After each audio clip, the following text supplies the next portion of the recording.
কানাডার তাপমাত্রা নেমেছে -14 ডিগ্রি সেলসিয়াসে। এ বিষয়ে জানাতে কানাডা থেকে আমাদের সাথে সরাসরি যুক্ত হচ্ছেন মোহাম্মদ সাকিবুর রহমান খান। সাকিব, কানাডায় ঠান্ডা পরিস্থিতিতে সেখানকার জনসাধারণ ও প্রবাসীরা কিভাবে সার্বিক পরিস্থিতি সামাল দিচ্ছে আমাদের জানাবেন।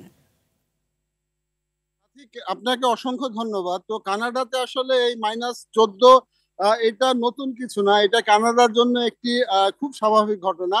এবং বাংলাদেশ সহ পৃথিবীর, বাংলাদেশে এই মুহূর্তে +15, অর্থাৎ বাংলাদেশের সাথে এই কানাডার যে পার্থক্য, সেই পার্থক্য কিন্তু অলমোস্ট 24-25 বা 26 ডিগ্রি কিন্তু তাপমাত্রার পার্থক্য। তো এই স্বাভাবিক তাপমাত্রার মধ্যেও কিন্তু মানুষ এই তাপমাত্রাটা কানাডার জন্য স্বাভাবিক, এবং কোনো কোনো ক্ষেত্রে কানাডায় 25 থেকে -30, 40, 45ও হয়।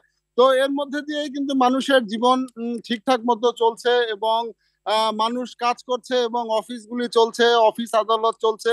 এমনকি কানাডার স্কুলগুলিতে কিন্তু প্রভিন্স ভেদে -30 থেকে 35-এর মধ্যেও কিন্তু যারা স্কুলে পড়ে দ্বাদশ শ্রেণী পর্যন্ত, তাদের কিন্তু স্কুল থেকে বের হতে হয়, বের হতে হয়ে কিন্তু রাস্তায় খেলাধুলা করতে হয়। তো বাংলাদেশে যেটা মানুষ 14-15 বা +12-13 যেটা হিমশিম খেয়ে যায়, তো এখানে কিন্তু সেটা হয় না। তার মূল কারণটা হচ্ছে যে এখানকার মানুষ একদিকে অভ্যস্ত, অন্যদিকে এখানকার বাড়ি ঘর বলেন, রাস্তা, বাড়ি ঘর থেকে শুরু করে গাড়ি, বাস, এবং বাসের পরে হচ্ছে মার্কেট, সবকিছুই কিন্তু হিটিং হিটিং সিস্টেম কিন্তু কাজ করে।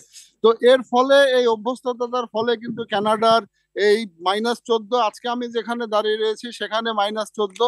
তো এটা আসলে মানুষের জন্য অতটা ম্যাটার করে না, কারণ দীর্ঘদিনের অভ্যস্ততার ফলেই কিন্তু মানুষ এই আবহাওয়াকে জয় করতে পারে। সাথী, ধন্যবাদ আপনাকে। দর্শক, এতক্ষণ কানাডা থেকে যুক্ত ছিলেন সাকিবুর রহমান খান।